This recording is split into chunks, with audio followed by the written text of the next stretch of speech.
Bom dia, minhas irmãs, meus irmãos. Nós vamos fazer uma pequena pausa na nossa exposição que nós temos feito já regularmente do livro de Neemias. Eu vou tratar de um outro assunto hoje, um texto bastante motivador e que abre a nossa compreensão sobre as doutrinas da graça, sobre o Deus triuno e sobre a eleição, predestinação e todo o projeto de Deus, do Deus triuno que Ele operou para a redenção do seu povo. E esse texto que nós vamos estudar hoje, muitos chamam de o texto que fala sobre, é o embrião da igreja, como a igreja, de onde vem a igreja, né? É o texto de Efésios. Quero que você abra comigo sua Bíblia, no capítulo 1 de Efésios, do versículo 1 até o versículo 14. Efésios 1, de 1 a 14.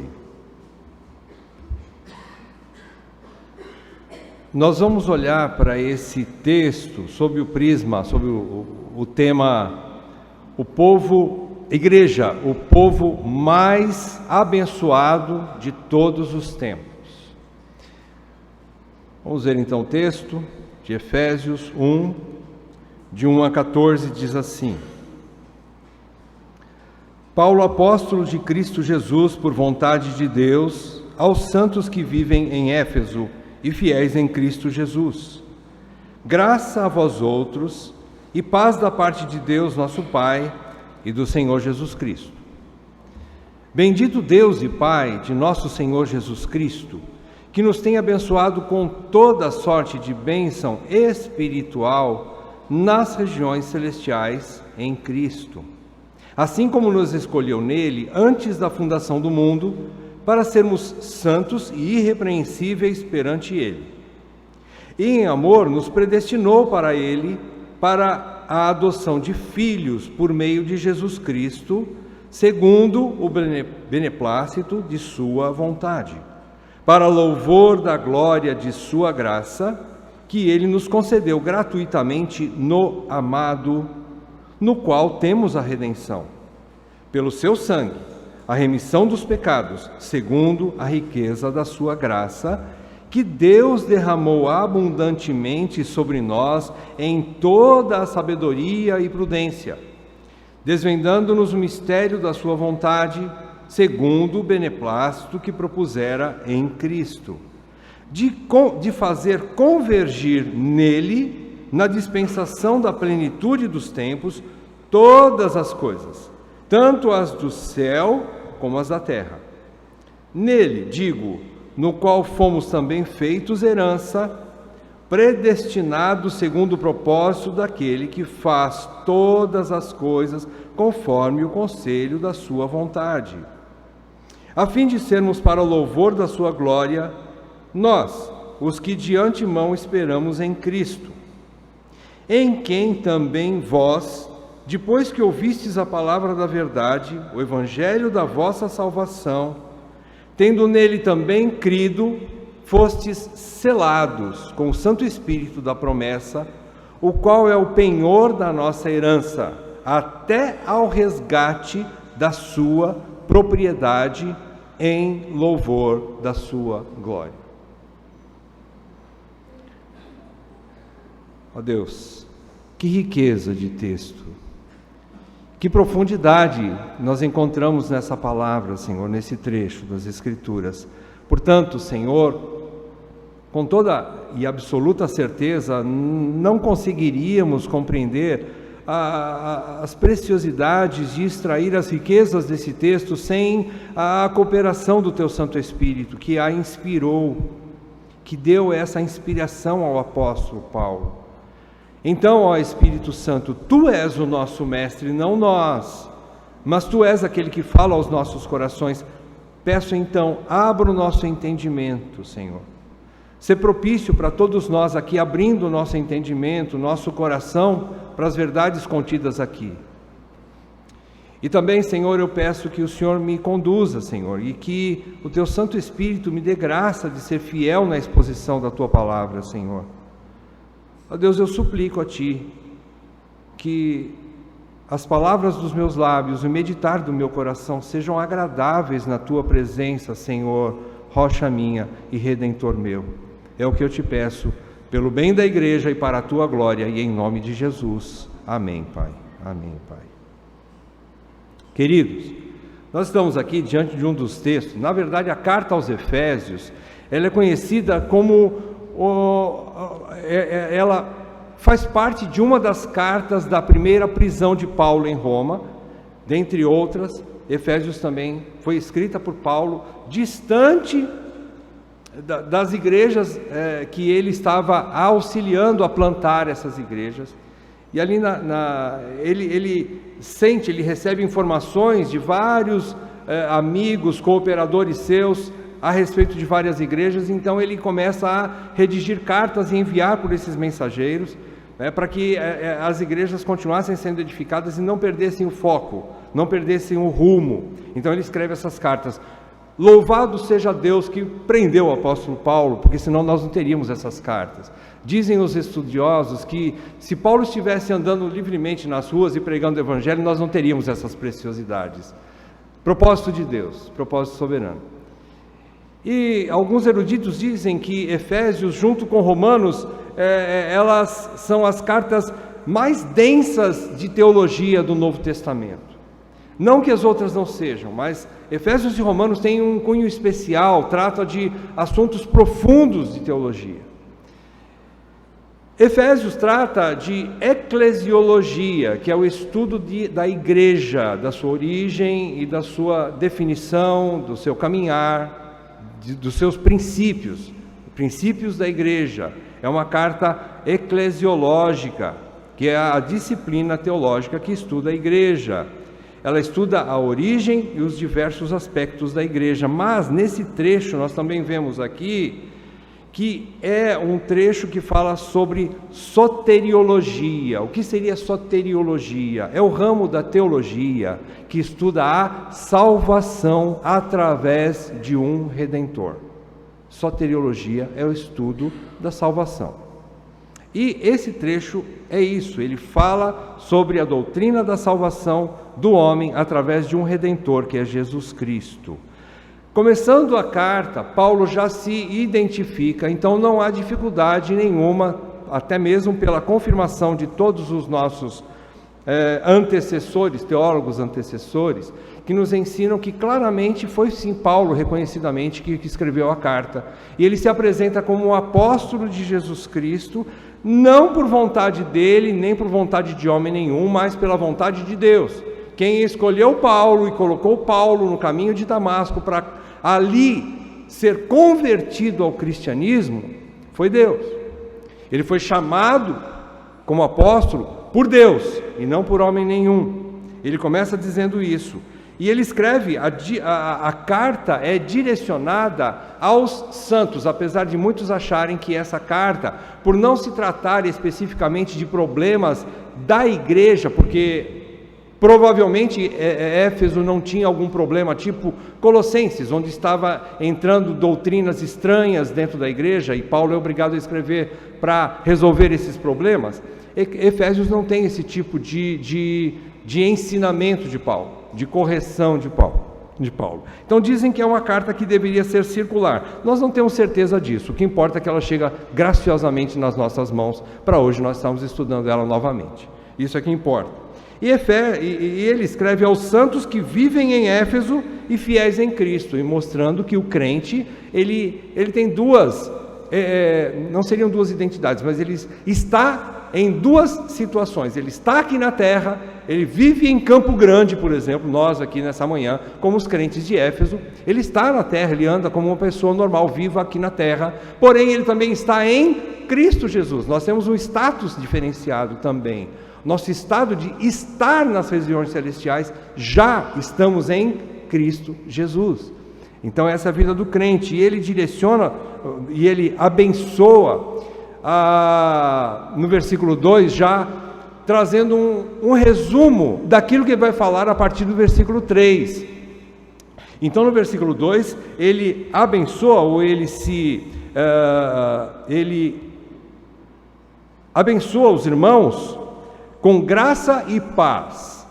Seria graça e paz, é o resumo que você vai poder observar, que nós de todas as bênçãos espirituais que nós temos nas regiões celestiais em Cristo, a partir do versículo 3 até o versículo 14, que ele vai esmiuçando isso, ele vai trazendo em detalhes quais são essas bênçãos que os crentes são abençoados. Aqui no versículo 2, quando ele diz graça a vós outros e paz, nós entendemos que a graça é a causa ou a raiz da salvação. Nós somos salvos por graça, não por mérito e nem por obras, como ele vai dizer também no capítulo 2. Nós somos salvos por graça. Graça significa um amor incondicional de Deus que resolve salvar pecadores pelo seu beneplácito. Viram essa palavra aqui no capítulo 1 também? Nós vimos várias vezes. Por causa da sua soberana e livre vontade, Deus escolheu. Isso é graça. A graça, então, é a causa e a raiz da salvação. E a paz é o fruto da salvação. A maior de todas as bênçãos, eu poderia dizer que, é lógico, é estarmos em Cristo Jesus.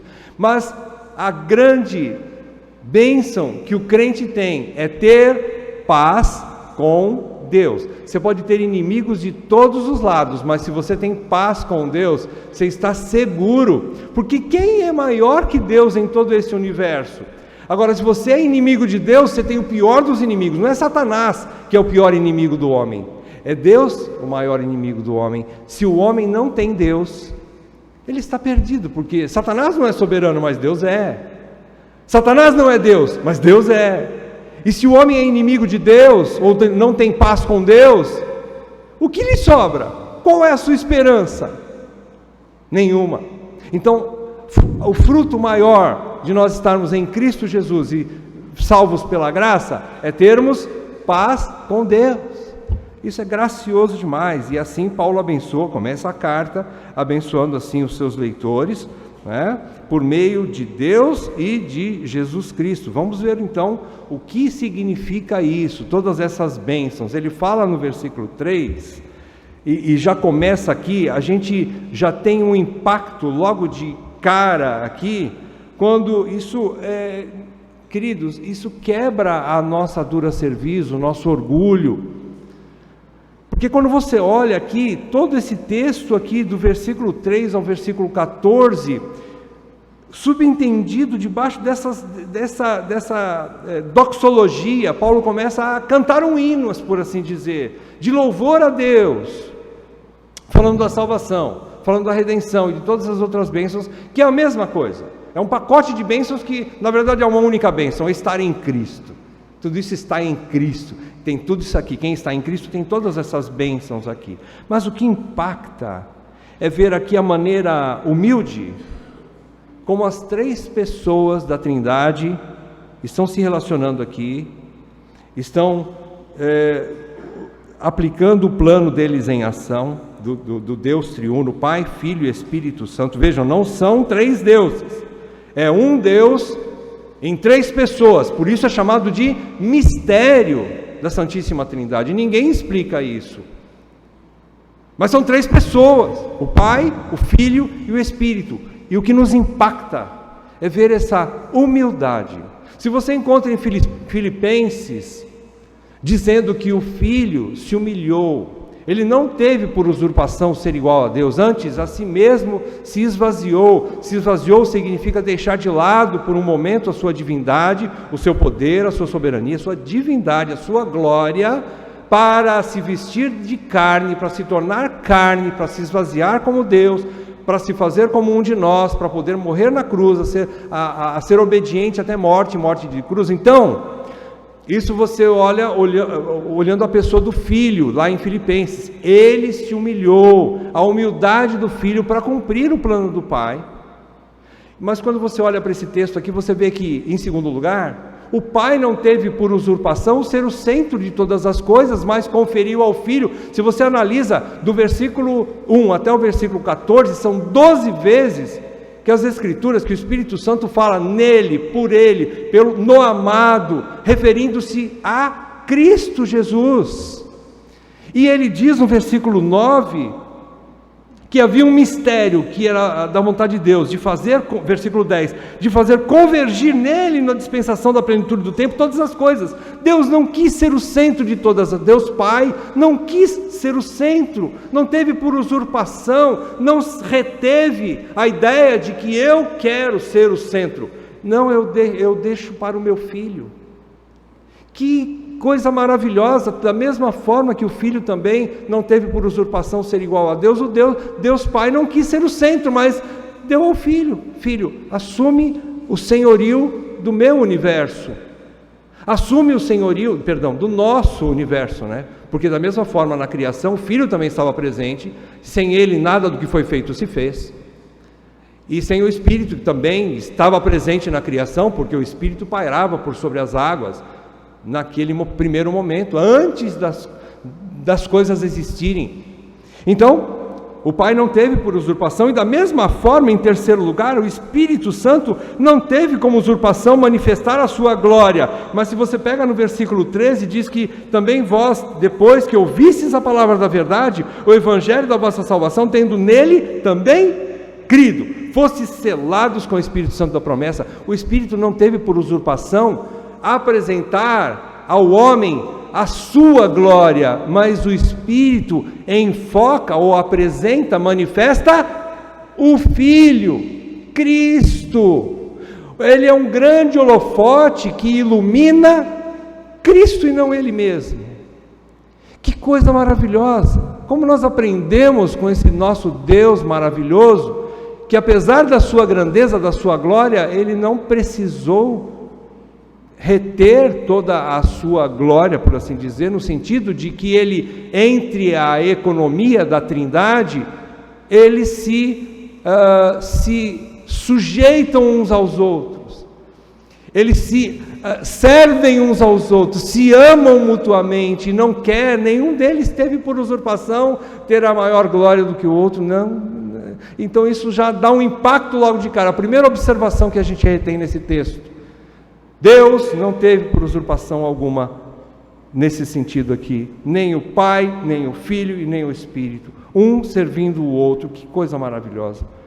Segundo lugar, a segunda observação que você tem aqui, que nós vemos, é que esse texto de 3 a 14, nós vemos aqui que há uma unidade das três pessoas da Trindade trabalhando em uníssono, trabalhando num único e mesmo propósito, de redimir um povo para si mesmo, por graça, e com qual propósito? Para o louvor da sua glória.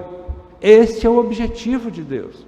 Não o louvor de homem nenhum, nem de qualquer outra criatura, mas de si mesmo, para a glória de Deus. E eles estão em unidade. Esse parágrafo aqui de 3 a 14, se vocês perceberem, a tradução, algumas versões colocam alguns pontos finais em alguns versículos aqui, mas originalmente não tem, é do jeito que está aqui, é vírgula após vírgula após vírgula, é uma cascata de pregação de Paulo sobre Deus, Pai, Filho e Espírito Santo, sem ponto, é uma unidade, é um texto, é um único parágrafo.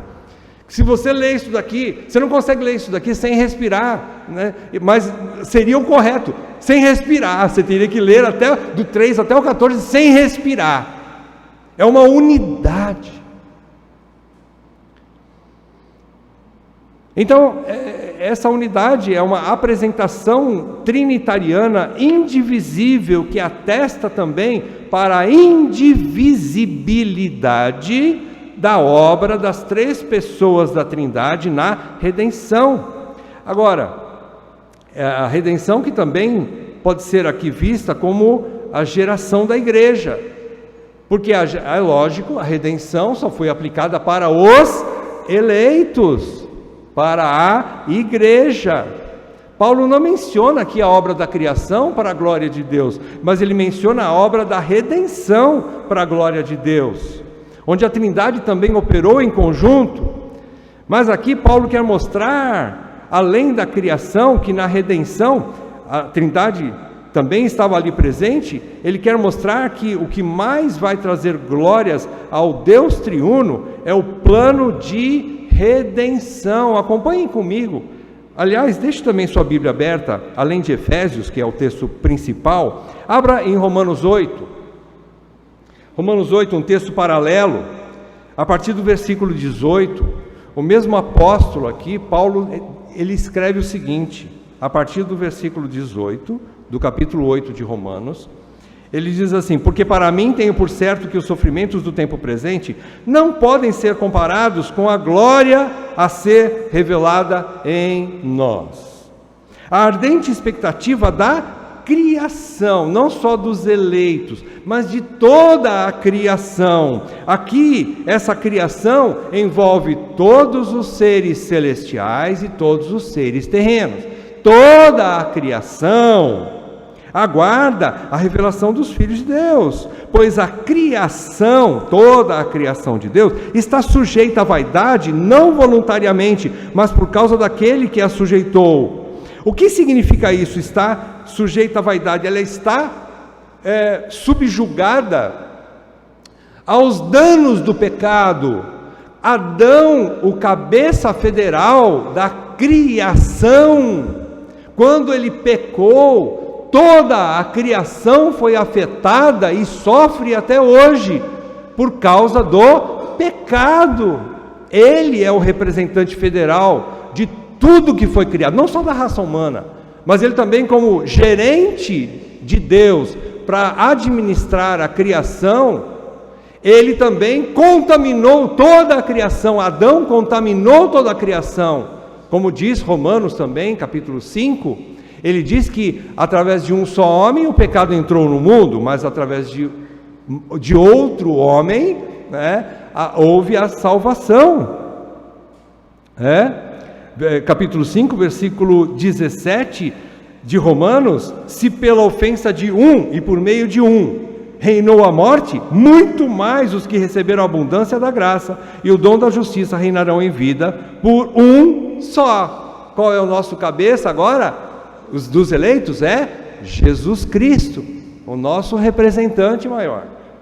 Então, quando você olha para esse texto aqui que mostra de Romanos 8, diz que na esperança, versículo 21, que na esperança de que a própria criação será redimida do cativeiro.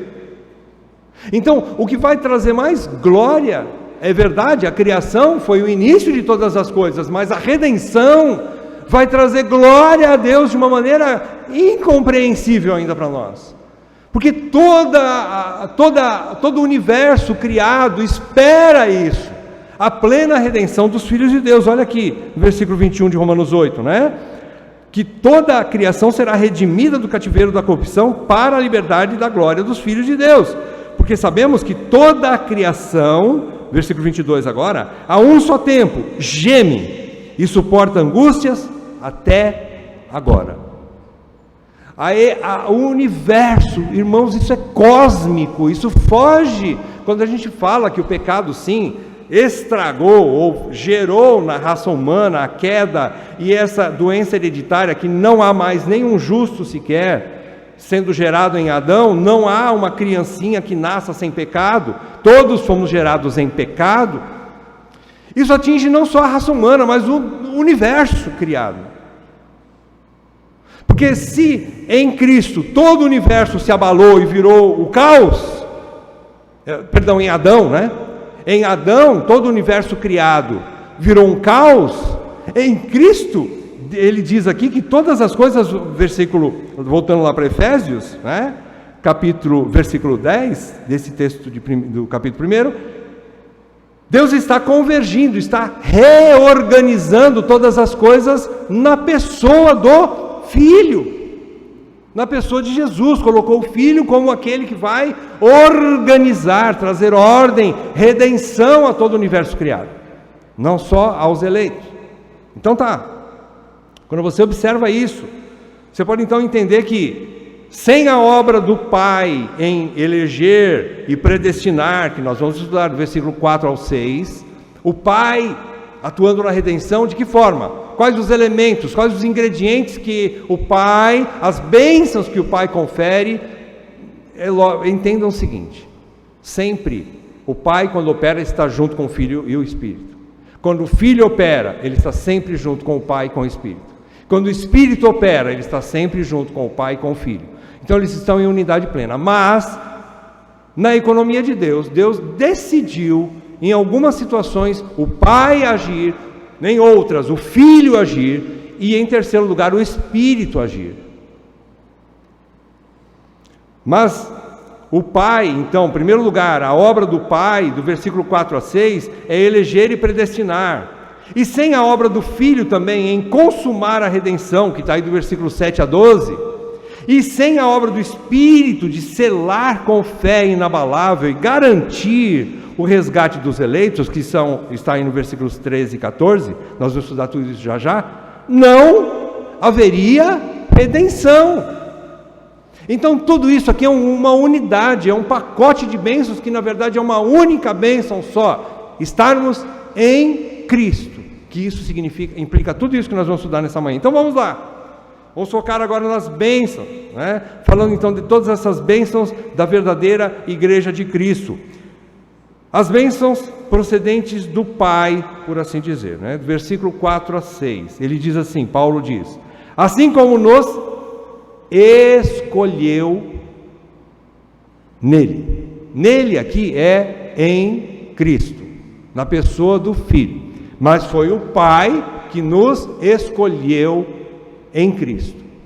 É o Pai, nos escolheu antes da fundação do mundo, qual o propósito? Para sermos santos e irrepreensíveis. Então, nós temos que desprogramar muitas coisas que nós aprendemos errado e dizer assim, eu preciso ser santo e irrepreensível para que Deus me aceite. Não, eu já sou aceito, por isso Deus vai me tornar santo e irrepreensível.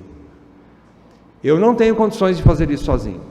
Eu não tenho capacidade de ser santo e irrepreensível na minha própria força, na minha própria sabedoria, com o meu próprio esforço humano. Mas Deus vai fazer isso porque é consequência da sua eleição, da sua escolha. Em segundo lugar, ele mostra no versículo 5 que o Pai também predestinou. Predestinou é dar um destino. Ele escolheu um grupo de pessoas dentre toda a raça humana. Ele resolveu escolher, conforme diz aqui no versículo 5, segundo o beneplácito da sua vontade. Ora, Ele é Deus. Ele pode escolher quem Ele quer. O humanismo, o amor humano, o amor natural tem que ser esmagado, tirado fora dos nossos corações. Porque a gente fica pensando assim, mas como que Deus escolheu aquele velhinho lá, vai morrer nos seus pecados? A pergunta é respondida pela própria pergunta de Paulo em Romanos 9, quando ele diz, Romanos 9, quando ele diz assim, Deus, quem és tu para discutir isso com Deus? Ele é o dono desse mundo que nós pisamos, Ele é o dono do ar que você respira, Ele é o dono da água que você bebe, Ele é o dono da comida que você come, Ele é o dono do coração que bate dentro do seu peito, Ele é dono de tudo que existe nesse... E você vai dizer para Ele, como que o Senhor faz uma coisa dessa? Ele é Deus, gente. Ele é Senhor, Ele faz o que Ele quer, Ele escolhe vasos para honra e vasos para desonra. Ele escolheu alguns dentre toda a raça caída para demonstrar a sua graça e amor, porque Ele quis. E ninguém discute com Deus. Então nós precisamos entender isso, segundo o beneplácito da sua vontade. Ele, Deus Pai, escolheu as bênçãos procedentes do Pai, então é a eleição. O Pai nos escolheu, agora presta atenção. Ele nos escolheu, primeiro, em Cristo, ou seja, sem estarmos em Cristo, nós não somos eleitos. Em segundo lugar, foi antes do mundo existir. O que significa isso? Foi antes de você fazer bem ou mal. Você não foi escolhido porque você é bonzinho, porque você é cheiroso, você é bonitinho, você se veste bem, você faz boas obras, você oferta bastante na igreja. Você não foi escolhido por obras. Foi antes do mundo existir, Deus te escolheu, ponto final. Então aqui mostra que isso põe em terra, isso derruba o orgulho humano, porque nós queremos fazer coisas para sermos bons diante de Deus, para sermos aceitáveis. Eu quero mostrar para Deus que eu sou bom. E Deus vai falar assim para mim, a sua justiça, por mais que você se esforce, não passa de trapo de imundícia. E toda obra que você faz, para mim não serve.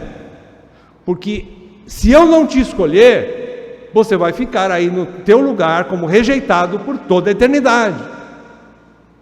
Parte de Deus e não do homem a escolha, a predestinação. E Ele nos predestinou, versículo 5, para a adoção. A adoção de filhos, em alguns aspectos, nos fala ao coração de uma forma mais calorosa, amorosa, do que um filho legítimo. Quem é o filho legítimo de Deus Pai? É Jesus Cristo, é o Filho de Deus. Ele é o Filho, diferente de todos nós. Como? O unigênito do Pai é Jesus Cristo. Porém, ele já nascido na família de, ou seja, nascido não, até é difícil dizer, porque ele não teve início nem fim de dias, né? Mas ele foi gerado da mesma substância do Pai. Então ele é igual ao Pai no aspecto divino. Agora, quando fala de adoção, é aqueles que não mereciam, e o Pai disse: eu resolvo amar e escolher pessoas que nunca seriam meus filhos, mas eu quero adotá-los, por minha livre escolha e amor soberanos. Ele resolve escolher. É isso que ele faz aqui. A adoção, então, tem esse aspecto. Quando você olha para isso, você fala, nós até podemos dizer assim: como é bom ser filho adotivo, porque eu não merecia, então eu valorizo essa tão grande salvação que eu tenho em Cristo, porque era para o certo, o justo seria Deus ter nos rejeitado, porque em Adão toda a raça humana pecou, você não tinha absolutamente nenhuma chance diante de Deus. Mas Deus, por amor, resolve te chamar. Por isso é uma tão grande salvação que nós temos em Cristo. É uma pessoa que não merecia não ser o inferno, e Deus fala assim: não, eu quero ele para mim, eu vou pegar essa pessoa para mim. E escolheu você. O que isso deveria gerar no nosso coração? Ele explica aqui no versículo 6. Para louvor da glória de sua graça. Deveria gerar em nós constante louvor, gratidão a Deus. Constante gratidão a Deus. Senhor, eu não merecia, mas o que o Senhor viu em mim? Eu sei, não precisa responder nada, mas mesmo assim o Senhor me escolheu. Obrigado, Senhor, eu te louvo e te adoro e te sirvo até o último suspiro da minha vida. Essa deveria ser a nossa resposta diante de uma tão grande salvação, de um tão grande amor. Então, essas são as bênçãos que o Pai nos concedeu em Cristo. A predestinação, para sermos filhos adotivos, tudo por sua livre, soberana e bondosa vontade. Como nesse primeiro trecho, eu gostaria que você voltasse lá em Romanos capítulo 8, olha para mim, dá uma olhadinha, lá em Romanos 8, no versículo 30, pega o versículo 30, dá uma olhadinha, e eu vou te explicar uma coisa. O texto diz assim: e aos que predestinou, a esses também chamou, e aos que chamou, a esses também justificou, e aos que justificou, a esses também glorificou. Me explica uma coisa, em que tempo verbal estão as ações de Deus aqui? Passado, concluído, executado, fechou. Deus já fez isso aqui. Nós não conseguimos ver aquilo que ainda está no futuro, porque nós estamos presos no tempo. Nós somos seres temporais. Deus, por ser eterno, Ele já fez isso. Na economia, no projeto de um Deus eterno, Ele já iniciou e concluiu o projeto no mesmo instante. Ele já predestinou e já chamou e já justificou e também já glorificou. Glorificou significa que nós já estamos lá no coração de Deus, na família de Deus, com Ele. Para nós aqui ainda não, mas para Deus já. Por quê? Porque Ele sabe que nenhum dos seus planos pode ser frustrado. E Ele não vai perder. Jesus deixou claro que eu não perderei nenhuma das ovelhas que meu Pai me deu. Deus não vai perder nenhum dos seus eleitos. Uma vez eleito, sempre eleito. Uma vez salvo, sempre salvo. Não cai da graça, não perde salvação. Porque uma vez salvo, salvo para sempre. Quem garante isso? Você vai ver daqui a pouco quem garante isso. Quem é a garantia disso aqui? Então, nós vimos então as bênçãos procedentes do Pai. Quais as bênçãos procedentes do Filho? Versículos 7 a 12, volta lá para Efésios, capítulo 1, de 7 a 12, diz no qual ele termina falando da glória e louvor ao Pai, as bênçãos que o Pai concede, versículo 6, para louvor da glória de sua graça, que Ele nos concedeu gratuitamente no amado. Então aqui amado está falando de Jesus Cristo. Aí ele começa, veja bem, não tem ponto aí, certo? É uma vírgula. No amado, em Jesus Cristo, vírgula, no qual, em quem? No Filho, em Jesus, temos a redenção. O Filho viabilizou a eleição, a predestinação. Veja bem, nós somos uma raça caída, certo? Somos pecadores, certo? Indignos de Deus, correto? Mas Deus é um Deus santo, santo, santo, puro e perfeito, certo ou errado? Como que um Pai perfeito, santo, 3 vezes santo, poderia ter filhos pecadores e imundos em sua família? Não dá. Porque ele ordenou desde o início de todos os tempos, ele ordena: sede santos, porque eu sou santo. Veja, santificação não quer dizer perfeição ainda, quer dizer um processo em que nós estamos sendo santificados, mas santificação também significa separação. A igreja é um povo separado para Deus. Mas esse povo só poderia ser separado e ter comunhão com Deus após ter sido limpo, por assim dizer, lavado dos seus pecados. E quem fez isso? O Filho fez isso. Veja o versículo 7, no qual temos a redenção pelo seu sangue, pelo sangue do amado, pelo sangue de Jesus, pelo seu sangue, temos também a remissão dos pecados. Primeiramente, redenção, quero explicar para você, redenção significa a compra, e perdão dos pecados é perdão dos pecados. Deus perdoou o pecado por causa da redenção, do pagamento que Jesus fez. Nós às vezes entendemos errado. Deus escolheu um povo e Ele perdoou seus pecados. Ele pegou a nota promissória, que era contra cada um de nós aqui. Nós tínhamos uma dívida impagável. E Deus fez assim: eu vou rasgar, eu vou fingir que não tinha dívida nenhuma e vou aceitar esse povo para mim. Não! Nunca foi isso, jamais. Nunca. Deus santo não faz isso, Deus justo não faz isso. Alguém teve que pagar a conta. E quem pagou a conta? O Filho. E qual o salário do pecado? A morte. Agora, me explica uma coisa: Deus, Filho, sendo Deus, morre. Sendo Deus, não morre. Por isso Ele assumiu a forma humana. Para quê? Por que Ele teve que fazer isso? Para poder morrer. Para poder pagar a dívida que não era dele. Ele não precisava fazer isso.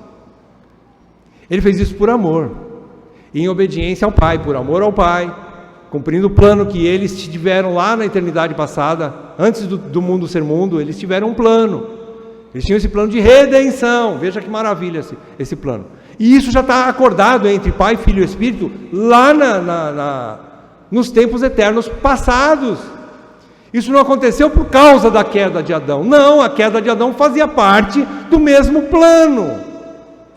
Então isso é grande, explode a nossa mente. E muitas vezes nós não conseguimos compreender, mas é assim que Deus determinou. Então, o Filho, assumindo a forma humana, ele pôde morrer, derramar sangue aqui pelo seu sangue, significa que ele morreu. E por causa da sua morte, ele pagou a dívida. Deus não, como eu falei para vocês, ele não fez vista grossa com a minha e com a sua nota promissória, não. Ele cobrou. Deus é justo, ele cobrou de alguém, só que não podia ser de você, nem de mim, mas ele cobrou do filho. Filho, você vai e vai assumir a dívida do meu povo. Amém, pai, eu vou. E o filho veio, e o filho fez, ele cumpriu a obra, ele redimiu, ele pagou a dívida. Então você pensa que você vale pouco? Você vale pouco, mas para Deus, agora, uma vez que o filho pagou a sua dívida, você vale muito. Você vale muito. Você precisa entender isso. Não para a sua glória, mas para a tua gratidão eterna a Deus. Não para você dizer, eu sou melhor que o ímpio que não conhece Cristo. Não, você é a mesma coisa que ele, com exceção de que Deus te amou e te escolheu. Então é para você ficar de joelhos o tempo, é para você viver de joelhos em gratidão a Deus o tempo todo, não é mesmo? E dizer assim, Senhor, que amor é esse, Pai? Que amor é esse, Pai? Então o filho pagou a conta, e depois ele, continuando, ele diz que também, aí ele, no versículo 8, 9 e 10, ele está explicando aqui a centralidade.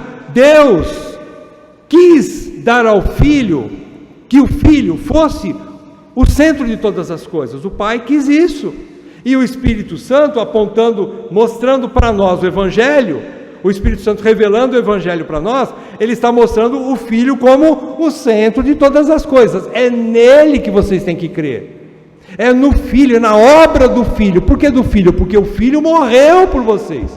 O Espírito não assumiu forma humana, o pai não assumiu forma humana, mas o filho sim. E é nele que vocês têm que focar. Olhem para o Filho. E você olhando para o Filho, você crendo na morte, na obra, na morte e ressurreição do Filho, na entrega do Filho. Por que João diz na sua carta, lá em 1 João, que nós precisamos entender que, para provar os Espíritos, o Espírito, se é de Deus, ele prova, se o Espírito vem de Deus, ele afirma que Jesus Cristo veio em carne, porque se ele não tivesse vindo em carne, ele não poderia morrer, e se ele não morreu, é vã a nossa fé, estamos todos perdidos, vamos todos para o inferno. Se nós não crermos na encarnação do Filho, nós somos os mais infelizes de todos os homens, vamos para o inferno do mesmo jeito, se o Filho não veio em carne. Então ele veio, e aqui ele mostra que é o centro, e depois que ele mostra, eu vou pular esse trecho, que senão fica muito comprido a nossa pregação, mas pula para o versículo 11, qual a outra bênção que você encontra na pessoa do Filho agora? Versículo 11, nele digo, no qual fomos também feitos herança. Sabe o que significa herança aqui? Significa que a herança de todas, porque Jesus é o centro de todas as coisas, significa que ele é o dono. Ele, por ele ser o unigênito, ou o primogênito agora, né? Ele tem todas as coisas. O universo é dele, a terra é dele, nós somos dele, os ímpios são dele, os animais são dele, os anjos são dele, o universo, as galáxias são todas de Cristo. Ele é Senhor do universo. Ele é o dono, ele é o herdeiro, só que ele quis nos fazer seus co-herdeiros, herdeiros com ele.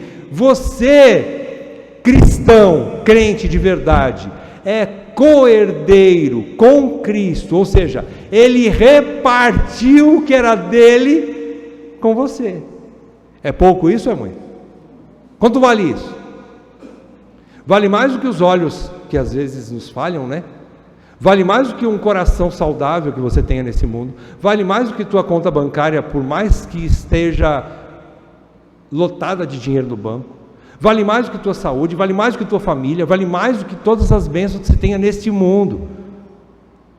Isso são bênçãos eternas, celestiais, espirituais. Você tem tudo o que Cristo tem, é seu também.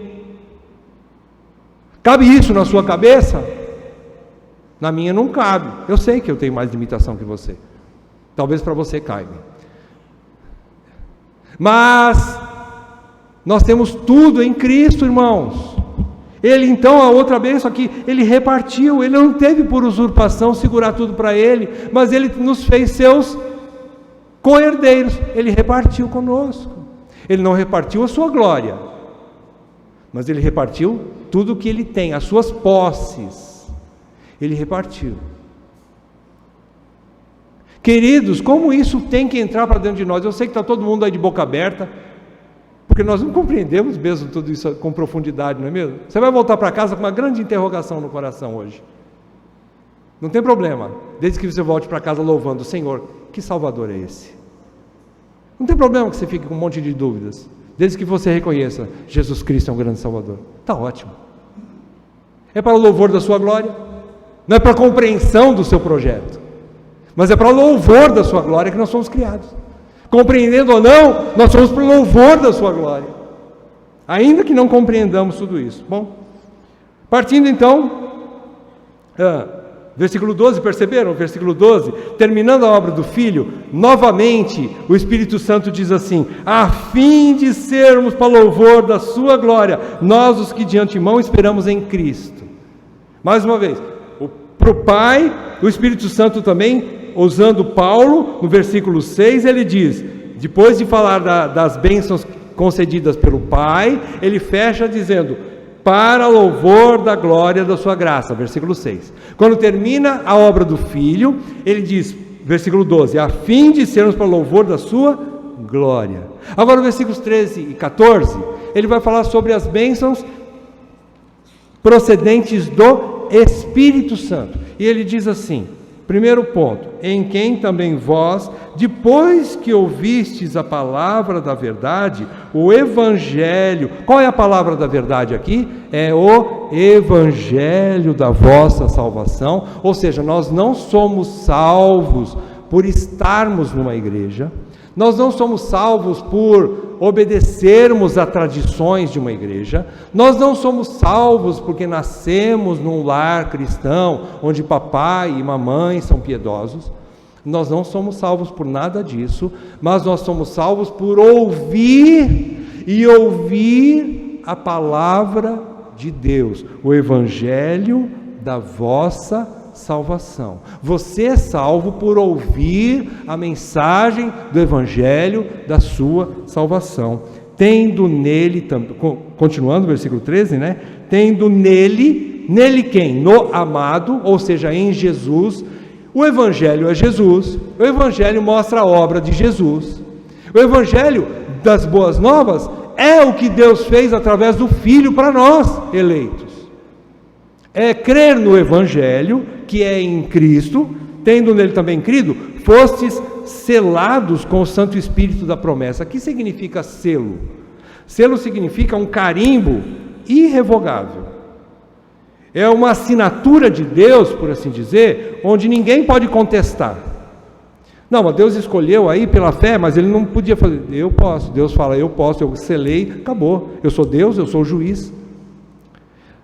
Nem o diabo pode chegar e dizer assim: o senhor não podia salvar, vou usar o Sandro, desculpa Sandro, o senhor não podia salvar o Sandro porque o Sandro, ele é um pecador.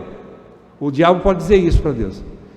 Ele vai dizer assim: sim, eu posso salvar ele, porque ele creu no meu filho, eu selei ele, e ele agora é minha propriedade, eu carimbei na testa do Sandro, ele é meu, eu fiz isso. E Deus ainda vai falar assim para Satanás: o que você tem a ver com isso? Eles não deviam para você, eles deviam para mim, e eu paguei a dívida através do meu filho. Fica aí no teu lugar, fica quietinho aí, não vem acusar o Sandro não, porque ele é meu. Eu paguei a dívida dele através do meu filho. Acabou, não tem mais discussão. Deus fez isso, Deus selou através do Espírito. Então isso significa aqui um selo que é irrevogável, uma marca, como nos reis antigos, era um sinete, né? Era um carimbo, onde dizia, tá confirmado pelo rei, ninguém mais mexe, ninguém mais fala nada, pronto, final, o rei carimbou, acabou, selou. Então o selo significa isso, que a confirmação de posse começa com o dom irrevogável e inabalável da fé no coração do eleito. Esse selo aqui significa uma fé que Deus pôs lá no coração do eleito e que ninguém tira. Selo significa isso, é uma fé que está lá dentro. Então, o povo que vive pela fé, o povo eleito vive pela fé, crê em Jesus Cristo, ele tem esse selo por causa dessa fé que não é deles. A fé é um dom de Deus, não é uma força de vontade sua, um pensamento positivo seu, eu tenho fé, eu acordei hoje com vontade de ter fé, não, é algo concedido por Deus através do Espírito. Aqui é a obra do Espírito agora, é o Espírito Santo que colocou a fé no coração do eleito, ele selou com essa fé, e ninguém tira de lá não. Um dia você está melhor, outro dia está pior. Nós como homens temos essa oscilação. Quando eu digo homens e mulheres, tá? Porque mulheres também têm essa oscilação, né? Tem dia que está legal, tem dia que não está muito legal, tem dia que está meio, se sente que não está salvo, outro dia, não importa o que você sinta, não importa que você está selado. O registro de que você é salvo não é comprovado pelas suas emoções, porque elas são muito instáveis, mas é porque você está escrito no livro da vida de Deus, ele selou lá, acabou. Em segundo lugar, com outra bênção, versículo 14, é o penhor da nossa herança até ao resgate da sua propriedade, e termina de novo em louvor da sua glória, né? Então, a última bênção aqui, penhor, o que significa isso aqui? A garantia, penhor significa uma garantia totalmente confiável de que o Espírito Santo levará o eleito. Percebem a sequência, a lógica da frase aqui do versículo 14? O qual é o penhor da nossa herança até, aqui o resgate é a mesma palavra de redenção, tá? Até a redenção. Ora, mas então nós já não fomos redimidos? Sim, fomos, mas ainda estamos nesse mundo. E porque nós fomos redimidos, o Espírito vai concluir essa obra. O Espírito vai levar até o fim. Não é pela força do homem, mais uma vez, mas é o Espírito. Significa que o penhor, a garantia de que nada pode nos roubar de Deus, porque o Espírito está nos levando para Deus. E uma vez que é o próprio Deus, Espírito Santo, está nos levando para Deus, quem pode nos arrebatar das mãos dele? Quem pode nos tirar das mãos do Espírito Santo? Que é Deus? Ninguém. É uma garantia. Não é que nem um papelzinho de garantia. Eu pensei esses dias um eletrodoméstico, né? Você pega um papel da garantia lá. Ah, tá, beleza, tem garantia. Nossa, se deu um problema, peraí. Tem 1 ano só de garantia. Opa, já começa a ficar limitado. Por que só 1 ano? Ah, 1 ano só. A fábrica garantiu 1 ano. Puxa, então tem que tomar cuidado durante 1 ano aí, né? Depois disso não tem mais garantia nenhuma. Terceiro ponto. Segundo ponto. Já tem as letras pequenininhas lá na garantia, bem pequenininha, quase você não lê, né? Se você ligar em outra voltagem, você perde a garantia. Se você não fizer tal coisa antes de ligar o eletrodoméstico, perdeu a garantia. Se você olhar para ele torto e ele queimar, perdeu a garantia. Qualquer coisinha, perde a garantia. Perde a garantia. Está no papel, mas não vale nada aquela garantia. Não vale nada. E muitas vezes você está com toda a razão, mesmo assim você chega na fábrica para trocar e o cara não troca. O cara não resolve o teu problema. Que garantia é essa? Não é a mesma do Espírito Santo. Porque o Espírito Santo diz que ele vai nos levar até ao resgate, ou até o dia da plena redenção. Até o último dia da sua e da minha vida, ou até que o Senhor volte. O Espírito Santo não vai nos abandonar nem um segundo sequer, até aquele dia. Então, garantia, penhor, aqui significa essa garantia totalmente confiável de que o Espírito Santo levará o eleito até o fim pela perseverança. Agora, a perseverança aqui, às vezes a gente estuda uma das doutrinas, a última doutrina da graça é a perseverança dos santos. que deveria ser a perseverança do Espírito, né? Deveria ser a perseverança do Espírito. E, presta atenção, selar e garantir essas duas bênçãos do Espírito Santo não significam passividade do Espírito. Não. Esse selo e essa garantia significa que o Espírito Santo está em ação o tempo todo, nos conduzindo para a plena redenção. É isso que significa. Não é passividade, mas é a total atividade do Espírito. Porque Deus sabe que qualquer um daqueles que Ele escolheu, se o Espírito por um segundo, se Ele abandonar a nós caímos e apostatamos. Nós nos afastamos de Deus. Isso é um outro assunto, apostasia. Mas então, nós precisamos olhar para esse resumo de todas as bênçãos que a igreja tem em Cristo, olhando da seguinte forma, concluindo aqui: o Pai adotou os eleitos como filhos legítimos agora. Ele adotou, e somos filhos de fato. Somos filhos de fato. O Filho resgatou os eleitos para serem seus co-herdeiros. Vamos fazer um resuminho, né, do que nós entendemos nessa manhã. Primeiro, o Pai nos escolheu, nos elegeu, nos predestinou para sermos seus filhos adotivos, mas agora legítimos. Adotivos e legítimos, a mesma coisa, para Deus é a mesma coisa. Segundo, o Filho resgatou os eleitos para serem seus co-herdeiros. Terceiro, o Espírito Santo selou irrevogavelmente essa propriedade de Deus. Somos de Deus. O Espírito Santo está o tempo todo no meu ouvido, no seu ouvido, falando: você é meu. E ninguém vai te tirar de mim. Ninguém. Não tem um que pode tirar você das mãos do Espírito Santo. O que a gente pode tirar de aplicação? O que você leva para casa? Não só a alegria de saber dessas verdades, que deixa a sua salvação mais segura do que nunca, não é mesmo? Não depende mais de você. Você joga fora toda aquela ideia que você tem de que você precisa fazer alguma coisa para ser salvo. Não, você já é salvo. Agora, se você faz alguma coisa de bom, as boas obras, Deus escolheu para que você andasse nelas, é porque você já é salvo. Então, qual a resposta da igreja? Qual a aplicação disso tudo? Primeiro, nós precisamos viver para o louvor e glória de Deus. Ajudou alguma coisa? Mezza, como dizem os italianos, né? Mais ou menos. Ajudou. Explica melhor isso aí. Como é que você vive para a glória de Deus? Vamos tentar trocar em miúdos. Vamos tentar fazer uma aplicação mais acessível para nós. Primeiro ponto: como eu faço para viver para a glória de Deus nesse presente momento?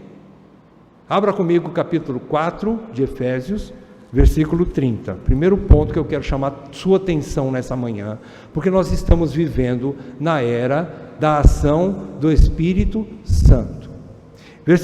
Capítulo 4, versículo 30 diz assim: e não entristeçais o Espírito de Deus, no qual fostes selados. Para quê? Para o dia da redenção. Ainda não aconteceu a redenção. Qual é a minha parte? Qual é a sua parte hoje com relação ao Espírito Santo, que é a pessoa divina que está operante hoje na terra, na igreja? O que eu tenho que fazer? Não entristecer o Espírito Santo de Deus, que me selou. Ajudou? Mais ou menos.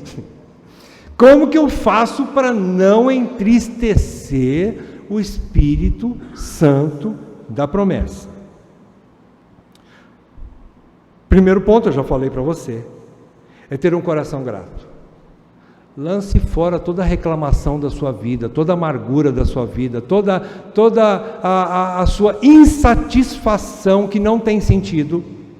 Hoje não faz sentido mais. Se você crê que você é crente, você foi abençoado com toda a sorte de bênçãos espirituais nas regiões celestiais em Cristo, é justa a tua reclamação de vida? Ah, porque meu marido não presta, ah, porque minha esposa não presta, ah, porque meu dinheiro acabou, ah, porque eu não tenho isso lá em casa, ah, porque eu só tenho um par de sapato lá em casa, ah, porque a minha calça está apertada, ah, porque eu estou engordando, ah, porque eu estou emagrecendo, ah, porque meus filhos não prestam, ah, porque tudo que eu faço ninguém valoriza. É justa essa sua reclamação se você é coerdeiro ou coerdeira com Cristo, de tudo que Ele tem? Lance fora toda a amargura da sua alma e coloque dentro de você gratidão, louvor a Deus. Isso você tem que pegar você, a sua alma pecaminosa, nojenta, cheia de si mesma, e falar assim: você não tem mais domínio sobre mim, ó alma. Você tem que fazer isso. É você, é a pessoa, é eu que tenho que fazer isso comigo mesmo. Não depende da pessoa mais próxima que me ama, não depende. Eu tenho que mortificar a minha alma egocêntrica e colocar Cristo, porque Ele é o centro de todas as coisas. E dizer assim: se Cristo é o centro de todas as coisas e eu sou herdeiro com Ele, louvado seja o meu Cristo. Morte para a minha alma, morte para os meus desejos carnais, morte para o meu eu, e todo louvor seja dado somente ao meu Redentor. Ele é digno, Ele merece. Olha o que Ele fez por mim aqui, gente. Então Ele merece.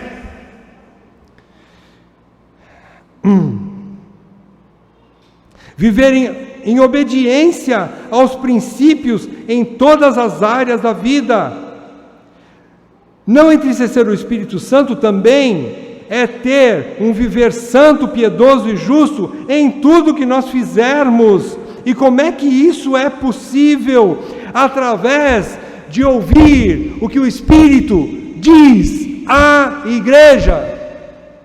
Ninguém consegue obedecer aquele que você não dá nem atenção. Se você não der atenção ao que é pregado na sua igreja, ao que é ensinado nas classes das mulheres, nas classes dos homens, nas classes das crianças, nas classes dos adolescentes, dos jovens, nas reuniões do EBD, nas pregações, nos cultos, no discipulado, em todas as áreas da vida, se você não estudar a palavra de Deus em casa, você nunca vai ouvir o que o Espírito diz à igreja. Ele está falando, mas você está se fazendo mouco de ouvidos. Sabe o que é mouco? É surdo. Mas ele está falando. Mas você está endurecido. E se você não ouvir, você nunca vai poder obedecer. Você não sabe quais são os seus projetos, os princípios do Espírito. Você não sabe qual é a ordem do Espírito. Você não sabe qual é a direção do Espírito. Você não sabe para onde a tua igreja está indo. Você quer ficar alheio, você não se compromete com a igreja, porque você não quer ouvir o que o Espírito diz à igreja. Por quê? Porque o seu eu ainda é maior do que o seu Cristo. Porque a sua vontade é mais forte do que fazer a vontade de Deus. E você não se submete à vontade de Deus. É relacionar-se com Deus em obediência amorosa, com intimidade com Ele, abandonando o pecado, achegando-se a Deus, é ter um relacionamento de Deus, é conversar com Deus, é falar com Deus, é ouvir Deus, é orar. Uma vida de oração significa uma vida de relacionamento. Vou contar uma coisa para você, eu acho que você já sabe, mas a igreja de Éfeso teve que ser repreendida. Olha essa carta aqui maravilhosa, com tudo isso daqui que Paulo disse para eles. Você pega Apocalipse lá no capítulo 3, e você vai ver que a primeira repreensão da primeira igreja, das 7 igrejas da Ásia, a primeira que Jesus repreende é a igreja de Éfeso. Por quê? Porque Jesus diz assim: você abandonou o primeiro amor, você parou de se relacionar comigo. A igreja de Éfeso deixou de ser a esposa amante de Jesus, mas passou a ser somente a empregada doméstica. Ela fazia tudo certinho, ela limpava tudo, ela era contra a doutrina dos nicolaítas, ela era contra os falsos profetas, falsos mestres, ela tinha uma boa doutrina, mas ela fazia tudo direitinho, ela passava a roupa direitinho, ela fazia comida direitinho, ela era uma boa doméstica, mas não tinha relacionamento com Jesus. E Jesus diz: lembra-te de onde caíste, arrepende-te e volta à prática das primeiras obras. Qual é a obra que ele está se referindo? Ao primeiro amor, a paixão por Cristo, a um relacionamento de intimidade com Cristo. É isso que falta para a igreja. Ela pode ter a melhor doutrina do mundo, a doutrina mais perfeita, mas se ela não se relacionar com o noivo, ela está morta. Ela está morta. 2, perdão, desculpa, falei 3, né? Capítulo 2 de Apocalipse, obrigado, César. Não entristecer o Espírito Santo, então, é ouvir o que o Espírito diz à igreja, congregando, estudando, meditando e aplicando a palavra de Deus à sua vida. É considerar e se submeter à voz do Espírito que está falando ao seu coração através da palavra. O Espírito já falou, agora você tem que ouvir. O Espírito já falou. Por último, a maior de todas as bênçãos é você e eu estarmos em Cristo Jesus. Todas as bênçãos estão nele. Jesus Cristo é a bênção maior. Tudo é dele, por meio dele e para ele. Então você quer glorificar ao Deus triuno? Ame o Filho. Sirva o Filho, imite o Filho, aprenda o que o Filho está falando através do seu Espírito à igreja. Estou repetindo praticamente as mesmas coisas, né? Relacione-se com o Filho, testemunhe do Filho para quem você puder, fale do Filho, e você vai estar glorificando, sendo para louvor e glória do Deus triuno. Uma última palavrinha aos nossos homens. Senta direito aí, meu varão. Agora é com você. Homem, restaure, resgate, volte ao seu ofício sacerdotal dentro da sua casa. Depois de tudo isso aqui que você ouviu, eu ouvi, que o Espírito falou à igreja, se você não assumir a tua postura de líder espiritual dentro do seu lar, você fracassou. Você fracassou. Não adianta pagar aluguel, não adianta deixar as contas em ordem, trazer dinheiro para casa, comprar comida, comprar roupa, comprar remédio. Mas se você não for a expressão de Cristo, o representante de Cristo como cabeça do seu lar, e mostrar todas essas bênçãos que sua família também tem junto com você, se você não mostrar esse Cristo maravilhoso dentro da sua casa, para os seus filhos, para sua mulher, você falhou miseravelmente. Então que Deus produza profundo arrependimento no meu e no seu coração nessa manhã, para que a gente volte ao nosso ofício sacerdotal dentro de casa. Não é o pastor que vai fazer isso por você, não é o diácono, não são os líderes, não são os presbíteros, mas é o homem da casa que precisa assumir a postura de líder espiritual dentro do lar. Dentro do lar. Você precisa fazer isso. E apresentar esse Cristo maravilhoso. Totalmente abençoador. Aliás, ele é a bênção, né? Para a sua família.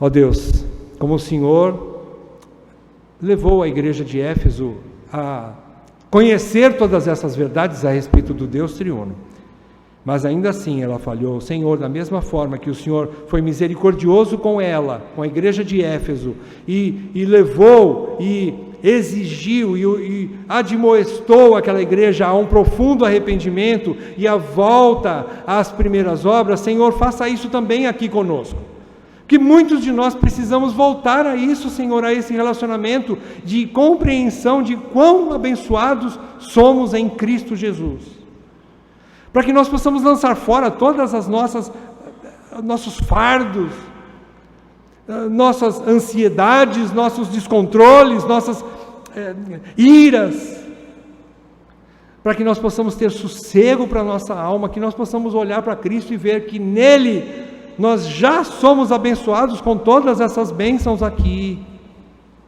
Aquiete a nossa alma por amor do Teu nome, que eu te peço, olhando para essas verdades, que o Espírito Santo produza esse arrependimento em nós, que nós possamos jogar fora tudo aquilo que nós estamos nos apegando nesse mundo, como ídolos das nossas vidas, mas nos apeguemos ao Deus verdadeiro, a Jesus Cristo, aquele que é o alvo e centro de todas as coisas. É o que eu te peço para mim e para os meus irmãos, em nome de Jesus. Amém, Pai. Amém.